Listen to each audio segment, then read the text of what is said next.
भगवान गणेश का नाम एक दंत कैसे पड़ा, उसकी एक प्रचलित कथा यह है कि जब वेद व्यास जी महाभारत की रचना कर रहे थे तो उन्हें कुशल लेखक की आवश्यकता थी और इसीलिए उन्होंने प्रथम पूजनीय गणेश जी से महाभारत लिखने का आग्रह किया। साथ ही शर्त रखी कि वेद व्यास जब कथा वाचन करेंगे तो गणेश जी बीच में नहीं रुकेंगे और उनके बोलने की गति के अनुसार ही लिखना होगा, क्योंकि बीच में रुकने से कथा में विघ्न पैदा हो सकता है। गणेश जी ने उनकी बात स्वीकार करते हुए लेखन कार्य शुरू किया। वेद व्यास के वचनों की गति इतनी ज्यादा थी कि लिखते हुए गणेश जी की कलम टूट गई। तभी गणेश जी ने एक क्षण का भी विलंब न करते हुए अपने एक दांत को तोड़कर ही कलम का रूप दे दिया। महाभारत लेखन कार्य पूरा किया। तभी से गणेश जी एक दंतधारी बन गए। भगवान गणेश का नाम एक दंत कैसे पड़ा, उसकी एक प्रचलित कथा यह है कि कहा जाता है एक असुर जिसका नाम गजमुख असुर था, उसे वरदान प्राप्त था कि वह न किसी शस्त्र और न ही किसी अस्त्र से मारा जा सकता है।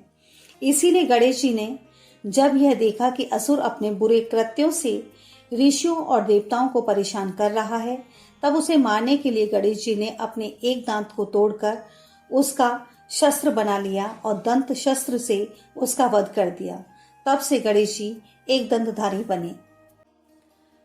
गणेश जी के एक दंत नाम के पीछे परशुराम युद्ध से संबंधित कथा भी प्रचलित है। पौराणिक कथाओं के अनुसार एक बार परशुराम जी भगवान शिव से मिलने की इच्छा रखते हैं और उनसे मिलने कैलाश पहुंच जाते हैं। कैलाश की सुरक्षा में गणेश जी वहां सदैव ही उपस्थित रहते थे। परशुराम जी शिव से मिलने की इच्छा गणेश जी के सामने रखते हैं, लेकिन गणेश जी उन्हें अंदर जाने की अनुमति नहीं देते।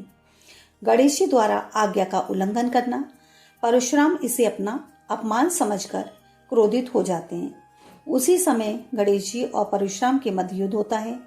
युद्ध के दौरान परशुराम जी के फरसे के वार से उनका एक दांत टूट जाता है। इस कारण भी गणेश एक दंत कहलाए।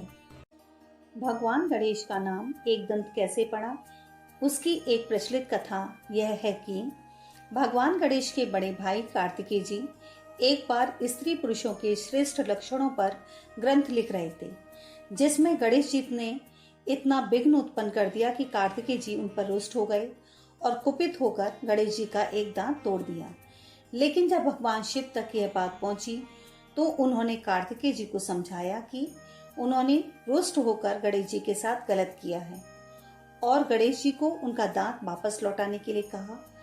कार्तिकेय जी ने शिव जी की बात मान ली और उनका टूटा हुआ दांत उन्हें वापस लौटा दिया। साथ ही गणेश जी को यह अभिशाप भी दिया कि उन्हें अपना टूटा दांत हमेशा अपने साथ रखना होगा।